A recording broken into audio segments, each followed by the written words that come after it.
Welcome back to DragBoss Garage, where Pro Stock Mania is alive.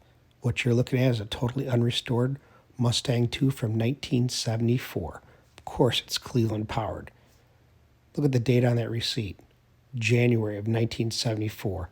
It was bought as a body in white by Richard Jackson. Then it was sent to Wolverine Chassis, where Tom Smith did his handiwork. Now stay tuned for the rest of the story. Go ahead, Rick. My friend that passed away, he called me, it's been a good while ago, he called me one afternoon and he sent me a picture of the left front headlight assembly and I could see the gold valve cover. Yep. And he said, "Are you aware of this car?" And I told him no, I wasn't. And then there was a phone number, so I called it. Basically the lady said that it was going to be on eBay, or was on eBay, and she knew nothing about it. It was in Cincinnati. Yep. So we kind of went back and forth through a couple emails, and then I want to say a week later she called me and said, "Are you interested in buying this car?" And again, they knew nothing about it. I was worried that it was a Mustang 2 that somebody put a V8 in, which was common back then. And she said that you should come and look at it. But she said, "We have somebody interested from California." And I said, "Well, if you have somebody interested in California, if they're on their way, that's not fair." She goes, "No, they're not on their way." I said, "Then I'll be down." So my wife and I drove down the next night and went to a Firestone store and met a nice young fella. I believe it was Mr. Jackson's son. Okay. And he took me through a real bad area in Cincinnati. It was so bad, my wife took her wedding rings off and hid them in the car. Really? Yes.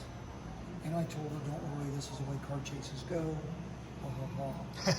So we drove through a bunch of pine trees, and all of a sudden there was 12 brand new condos, and this nice little 90-year-old guy come out of the house, and in his garage, nothing in the garage was this Pro Stock car. Wow. And obviously I knew more about it than they did.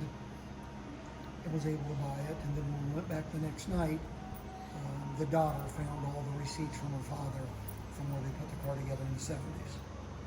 So, wow. That was telling Patrick when you fired up, we make a video on it and take some pictures of it and show the history of the car. It's beautiful, Rick. I was going to paint it white and do Gapp and Roush on the side of the door, but I don't know, I kind of fell in love with the 70s a little bit.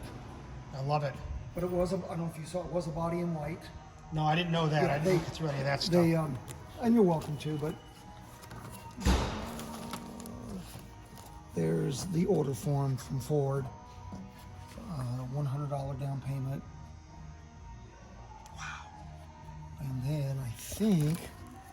Doug Nash, there's the 5-speed. I think there is there's where they picked up the body right there on 1/2 of 74.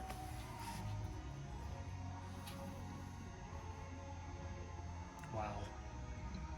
I love it. Oh, Wolverine chassis. Yeah. And then they kept, I was told, I never met him, I was told that Mr. Jackson, that it wasn't competitive and he just put it away on jack stands. Okay. So, but when I had the wheels off of it after I first bought it, there was no evidence of rubber in the quarter panels. We have pictures of it going to the drag strip running big gas.